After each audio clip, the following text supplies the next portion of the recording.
روزانہ اسلامی واقعات سننے کے لیے ہمارے چینل کو سبسکرائب کر دیں۔ قصہ بنی اسرائیل۔ ابن مسعود رضی اللہ تعالی عنہ سے مروی ہے کہ موسیٰ علیہ السلام کے ساتھی 6,70,000 تھے۔ عمر بن میمون کہتے ہیں کہ ان کی تعداد 6 لاکھ تھی۔ بعض لوگوں نے کہا کہ موسیٰ علیہ السلام 6,20,000 تھے، جو سب جنگجو جوان تھے۔ ان لوگوں نے 20 سال سے کم کو بچہ ہونے کی وجہ سے اور 60 سال والے کو بوڑھا ہونے کی وجہ سے شمار نہیں کیا۔ جب وہ یعقوب علیہ السلام کے ساتھ مصر میں داخل ہوئے تو ان کے مردوں کی اور عورتوں کی تعداد 72,000 تھی۔ جب انہوں نے چلنے کا ارادہ کیا تو اللہ تعالیٰ نے ان کو تیا کے صحرا بھیج دیا، تو انہیں پتہ ہی نہیں چل رہا تھا کہ وہ کدھر جائیں۔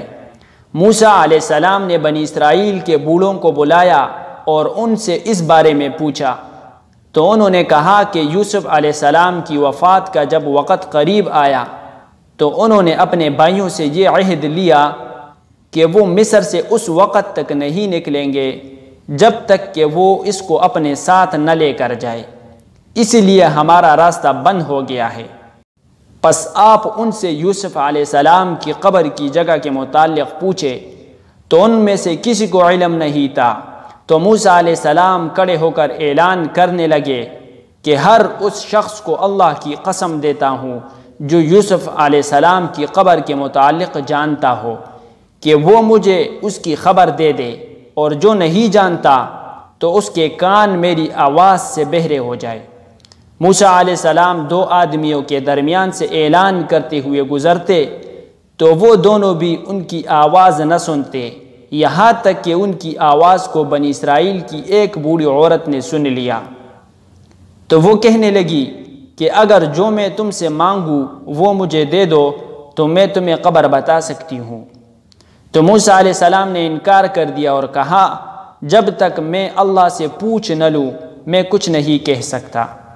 تو اللہ نے حکم دیا کہ جو کچھ اس عورت نے مانگا ہے وہ اسے دے دو۔ تو وہ کہنے لگی کہ میں بہت بوڑھی ہوں، میں چل نہیں سکتی، تو مجھے اٹھا کر مصر سے باہر لے جا۔ یہ سوال دنیا کے متعلق ہے، اور جہاں تک آخرت کا تعلق ہے تو میرا تجھ سے یہ سوال ہے کہ جنت کے جس کمرے میں تو اترے گا تو میں بھی تیرے ساتھ اتروں۔ موسیٰ علیہ السلام نے فرمایا، ٹھیک ہے۔ تو وہ کہنے لگی کہ ان کی قبر دریائے نیل میں پانی کے اندر ہے، تو آپ اللہ سے دعا کرے کہ اس جگہ سے پانی ہٹ جائے۔ تو انہوں نے اللہ تعالیٰ سے دعا کی تو پانی اس جگہ سے ہٹ گیا، اور انہوں نے اللہ سے یہ بھی دعا کی کہ جب تک وہ لوگ یوسف علیہ السلام کے معاملے سے فارغ نہ ہو جائے طلوع فجر میں تاخیر کی جائے۔ پھر موسیٰ علیہ السلام نے اس جگہ کو کھودا اور یوسف علیہ السلام کو سنگ مرمر کے صندوق میں نکالا اور اس کو اپنے ساتھ اٹھا لیا، یہاں تک کہ ان کو شام میں دفن کر دیا۔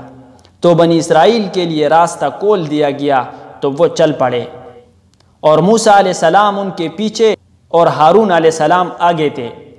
فرعون نے ان کو ڈرایا اور لوگوں کو جمع کر کے حکم دیا کہ وہ بنی اسرائیل کی تلاش میں مرغ کی بانگ سے پہلے نہ نکلے۔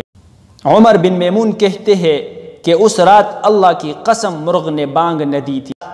آخر فرعون بنی اسرائیل کی تلاش میں نکلا۔ لشکر کے اگلے حصے میں حامان 17 لاکھ فوج کا کمانڈر تھا، ان میں 70,000 سیاہ گھوڑے تھے، باقی رنگوں والے اس کے علاوہ تھے۔ امام طبری کہتے ہیں فرعون کے لشکر میں 1 لاکھ سیاہ گھوڑے تھے، اور فرعون 70 لاکھ کے لشکر میں تھا، اور یہ کالے گھوڑوں کے لشکر میں تھا۔ اس کے آگے 1 لاکھ تیر انداز تھے، اور 1 لاکھ چھوٹے نیزوں والے، اور 1 لاکھ لوہے کے ڈنڈوں والے تھے، اور پانی انتہائی اونچا تھا۔ جب سورج چمکا تو بنی اسرائیل پر چڑھ آیا۔ اصحاب موسیٰ بڑے حیران ہوئے، تو اللہ نے موسیٰ علیہ السلام کو وحی کی کہ اپنا عصا سمندر پر مارو۔ جب انہوں نے اس پر مارا تو دریا نے ان کا فرمان نہ مانا، تو اللہ نے اس کو حکم دیا کہ ان کو اپنے اندر چھپا لے۔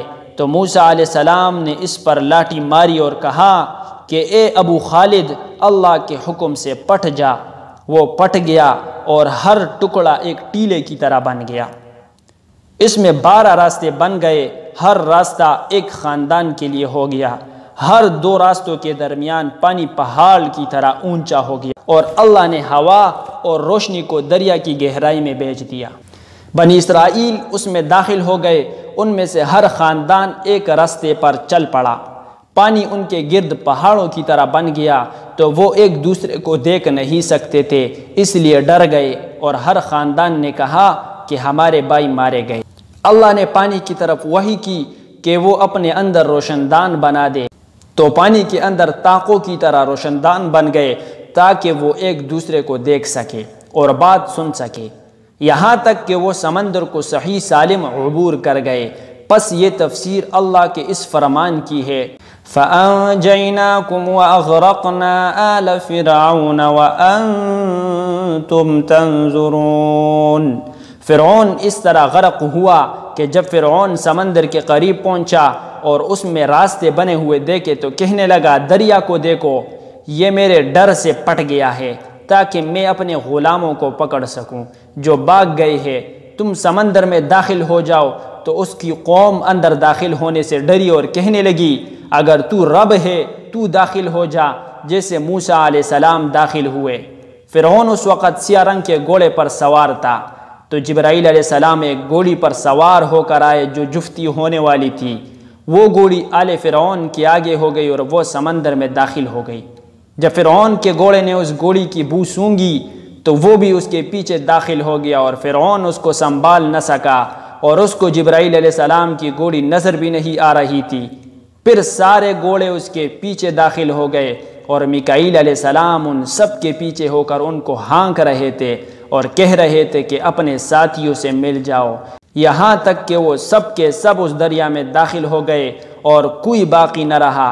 جبرائیل علیہ السلام دریا سے نکل گئے، اور جب فرعونیوں میں سے اگلے لوگوں نے باہر نکلنا چاہا تو اللہ نے دریا کو حکم دیا کہ وہ ان کو پکڑ لے، تو وہ ان پر ٹاٹے مارنے لگا اور ان سب کو غرق کر دیا۔ دریا کے دونوں کناروں کے درمیان 4 فرسخ کا فاصلہ تھا، اور یہ سارا واقعہ بنی اسرائیل کے سامنے ہوا، اس لیے اللہ نے فرمایا وَأَنْتُمْ تَنْظُرُونَ، یعنی ان کے گزرنے کی جگہوں کو تم دیکھ رہے تھے۔ بعض نے کہا کہ ان کے ہلاک ہونے کو تم دیکھ رہے تھے۔ یہ دریائے قلزم ہے جو دریائے فارس کے ایک طرف ہے۔